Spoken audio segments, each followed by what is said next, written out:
पिंपरी चिंचवडमधील इंद्रायणी नदीच्या पूर रेषेत बांधलेल्या 36 बेकायदेशीर बंगल्यांवर कारवाई करण्यात आली।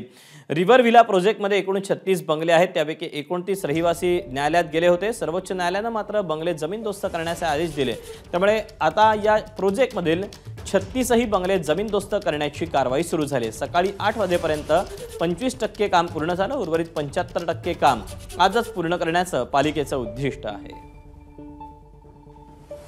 पिंपरी चिंचवडमधील इंद्रायणी नदीच्या पूररेषेतील 36 बंगले जमीनदोस्त केले जात आहेत। मात्र या बंगल्यांचे मालक जे आहेत त्यांनी अनेक आक्षेप घेतलेले आहेत। खास करून हा आर झोन दाखवण्यात आला होता, त्याबरोबरच दस्त नेमका कसा काय झाला आणि ही बंगले उभारताना पालिका अधिकाऱ्यांनी आम्हाला का रोखलं नाही, आणि हे प्रश्न उपस्थित केल्यानंतर आपण पालिकेचे अतिरिक्त आयुक्त प्रदीप जांभळे सर आता आपल्या सोबत आहेत। सर, खूप आक्षेप या ठिकाणी घेत आहेत। ज्यावेळेला हे बंगले उभारले जात होते त्यावेळेला रोखलं असतं तर कदाचित हा दिवस त्यांच्या नजरेसमोर आला नसता। निश्चितपणाने आपण ही जर न्यायालयीन प्रक्रिया पाहिली तर हे 2 वर्षापासून चालू आहे। हे जे काही काम चालू असतानाच आपण नोटीस दाखल केली होती, त्याच्या अगेन्स्ट मध्ये ही जी काही याचिकाकर्ते आहेत ते कोर्टात गेली। त्याच्यानंतर जसं आपण सांगितलं त्याप्रमाणे काही न्यायालयात गेल्यानंतर सुनावणी चालू असताना त्याच्यामध्ये काही मर्यादा होत्या आणि त्याच्या अनुषंगाने न्यायालयाने निकाल दिल्यानंतर आपण हे जे काही 36 बंगल्याची कार्यवाही आहे ती केलेली आहे। अतिक्रमण विभागाचे जे अधिकारी असतील त्यांनी याकडे दुर्लक्ष केलं, त्यांच्यावरती कारवाई होण्याची शक्यता आहे। हे बघा, चुकीच्या पद्धतीने जर कोणी काही कार्यवाही केली असेल तर 100% ते पण दोषी असतील, तो काही विषय नाहीये। पण एकंदरीत जर प्रकरण पाहता आपण बघतोय की ही नोटिसेस दिलेल्या आहेत आणि हे 2-3 वर्षापासून न्यायालयीन प्रकरण चालू आहे। विकासकावरती पण कारवाई होणार आहे इथं? जे दोषी असतील त्या सर्वांवरती होईल। हे बंगले उभारताना ज्यांनी दुर्लक्ष केलं त्या अतिक्रमण विभागाच्या अधिकाऱ्यांवर, कर्मचाऱ्यांवर कारवाई होणार का? त्याबरोबरच इथला जो विकासक आहे ज्यांनी या ठिकाणी यांना अंधारात ठेवणे, सगळं बंगले उभारण्यासाठी त्यांना या ठिकाणी पाठबळ दिलं, त्यांच्यावरती सुद्धा कारवाई होणार का हे पाहणं महत्वाचं राहणार आहे। नाजिम मुल्ला, एबीपी माझा, पिंपरी चिंचवड।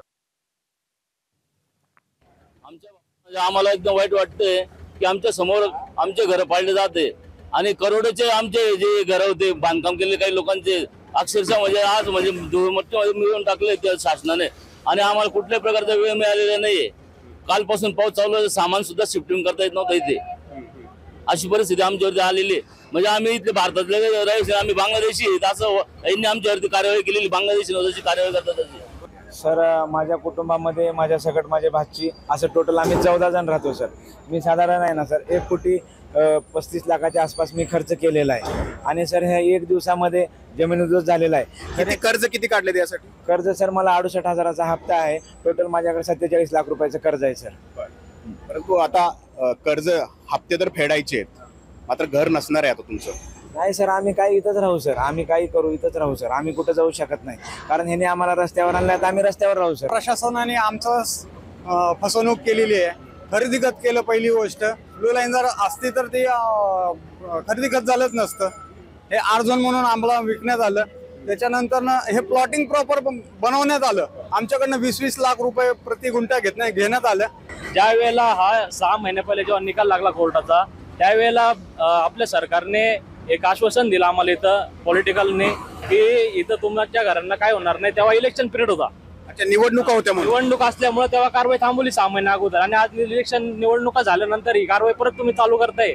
म्हणजे याच्यामध्ये नेमकं आम्ही दोषी कोणाला ठरवायचं? स्वतःला दोषी ठरवायचं काय? या शासनाला, प्रशासनाला दोषी ठरवायचं? एबीपी माझा, उघडा डोळे बघा नीट।